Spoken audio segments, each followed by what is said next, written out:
Ever wondered where stocks actually come from? It's a question that many new investors ponder. What's the origin story of those little pieces of ownership that trade hands every day? One day a company like Apple isn't on the stock market, operating in the shadows as a private entity, and the next, seemingly out of nowhere, you can buy a piece of it with a tap on your phone. It appears right at your fingertips. It's not magic, although it might feel like it sometimes. It's a complex, expensive process involving countless hours of work and significant financial investment.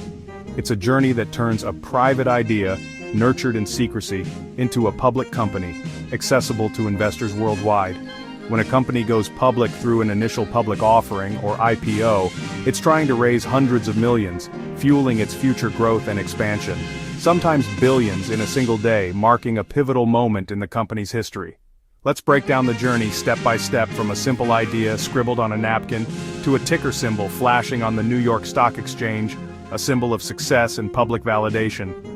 We'll see how a business gets started, often in a garage or a small office, what shares really are, representing ownership and a claim on future profits, how companies get their first big investments, often from venture capitalists who believe in their vision, and the intense prep for an IPO, a period of intense scrutiny and meticulous planning. By the end, you'll see the stock market, not as a chaotic arena, but as a logical system for funding the world's biggest ideas, driving innovation and economic growth. To make it simple and easy to understand, imagine you and a friend start a lemonade stand. A classic example of entrepreneurship. That tiny business can teach us almost everything about forming a company, issuing shares, and raising money, just on a smaller scale. So, grab a coffee, or your favorite beverage, and let's dive in. Every company, no matter how large or small, starts with an idea. It's that initial spark, that moment of inspiration that sets the entire entrepreneurial journey in motion.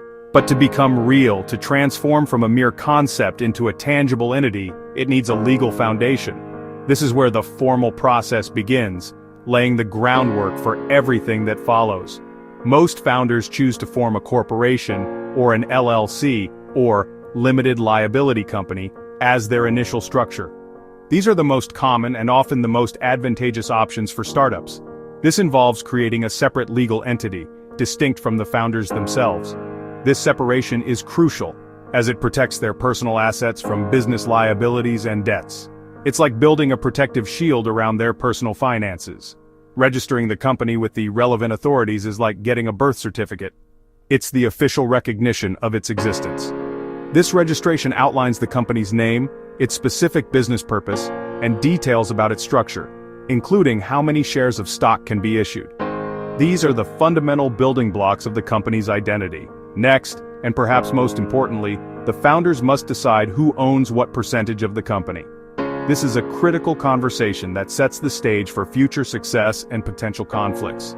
Maybe it's a simple 50-50th split between two founders, or perhaps a 60-40th arrangement, depending on each founder's contributions, expertise, and initial investment. These decisions should be carefully considered and documented. This ownership stake is formally documented as founder's stock, the very first shares issued by the company. These shares are usually restricted, meaning they can't be immediately sold or transferred. They also typically vest over time, according to a predetermined vesting schedule. This mechanism is designed to keep everyone committed to the long-term success of the venture. Think of Google. Larry Page and Sergey Brin famously started their journey in a garage, fueled by a revolutionary idea and a shared vision. They officially formed Google Inc., laying the legal foundation for what would become a global tech giant, and they held all of the initial shares, representing their ownership and control. At this early stage, it's typically just a handful of passionate people, united by a powerful idea and a shared belief in its potential, and crucially, a clear and legally sound understanding of ownership, ensuring that everyone is aligned and working towards the same goals.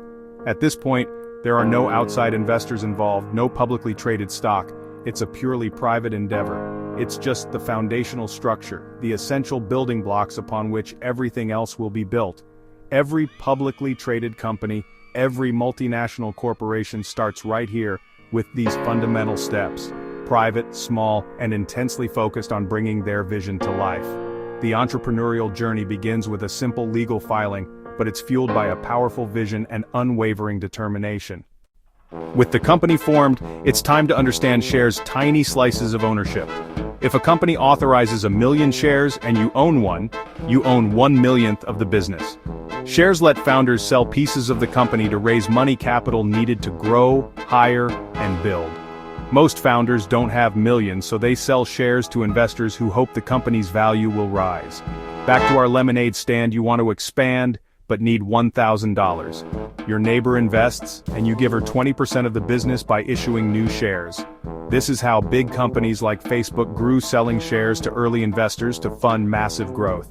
Shares are the currency for raising money without debt. Instead of loans, companies trade ownership for capital.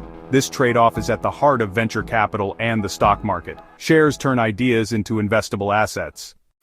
Once a company understands shares, it needs people willing to invest. The first outside money often comes from angel investors, wealthy individuals who take big risks on early startups.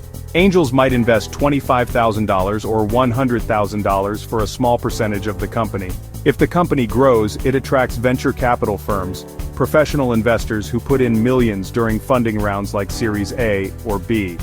Each round sells more shares at higher prices as the company's value rises. Valuation is key. If a VC invests $5 million for 10%, the company is valued at $50 million.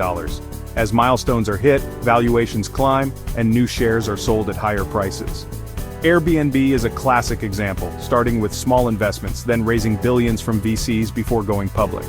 Early investors fuel the journey from idea to IPO. After years of private funding, a company may be ready for the big leagues, the IPO.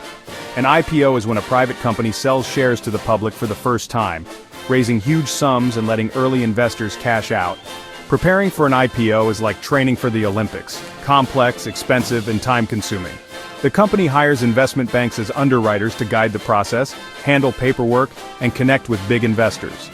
The most grueling part is preparing the S-1 filing for the SEC, detailing everything about the company. Armies of lawyers and accountants work for months to ensure transparency. Then comes the roadshow. Executives pitch the company to major investors, building excitement and gauging demand. Based on interest, the IPO price is set, maybe 50 million shares at $20 each, raising $1 billion. This pricing is a critical moment, setting the stage for the company's public debut. IPO day arrives, a monumental occasion marking the transition from a private entity to a publicly traded company. The anticipation is palpable, the energy electric. The company's stock begins trading on a public exchange. This is where the initial valuation meets the real-world demand, setting the stage for the company's future in the market.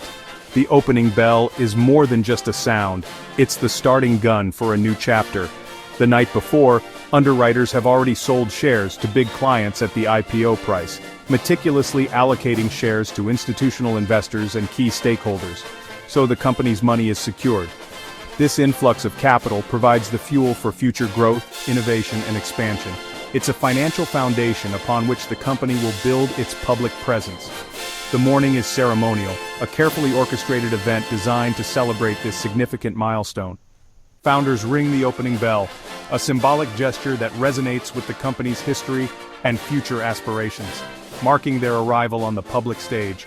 It's a moment of pride, accomplishment, and a shared vision for what lies ahead. As the bell rings, the culmination of countless hours of dedication and strategic planning is unleashed. The ticker goes live, displaying the company's symbol for the world to see, and anyone can buy or sell shares. The market opens, and the dance of supply and demand begins. The first trade price is often different from the IPO price, a reflection of the market's immediate assessment of the company's value. If demand is high, the stock pops, surging above its initial offering price. For example, Snowflake's IPO was priced at $120, a figure determined after careful consideration of market conditions and investor interest, but opened at $245 due to massive demand, illustrating the powerful forces at play in the public market. Early investors can see instant profits, a reward for their belief in the company's potential, but the company only gets the IPO price. The difference goes to those who bought and sold the shares in the open market. The first day is volatile, characterized by rapid price swings and intense trading activity. As the market finds the stock's true value, a process of price discovery that can take days, weeks, or even months. This is the culmination of years of work, a testament to the vision, dedication, and perseverance of the company's founders and employees, turning a private dream into a public asset. A transformation that brings both opportunities and responsibilities. The company is now part of the global market, subject to the scrutiny and expectations of investors worldwide. Going public is just the beginning. Now, the company must report earnings every quarter and answer to thousands of shareholders. The stock price can swing daily, and management faces constant scrutiny. There are modern alternatives to IPOs like SPACs, blank check companies that merge with private firms to go public faster. SPACs surged in popularity as a shortcut to the stock market. Then there's crypto projects raise money by selling tokens in ICOs, but these aren't shares. They're digital assets, not company ownership.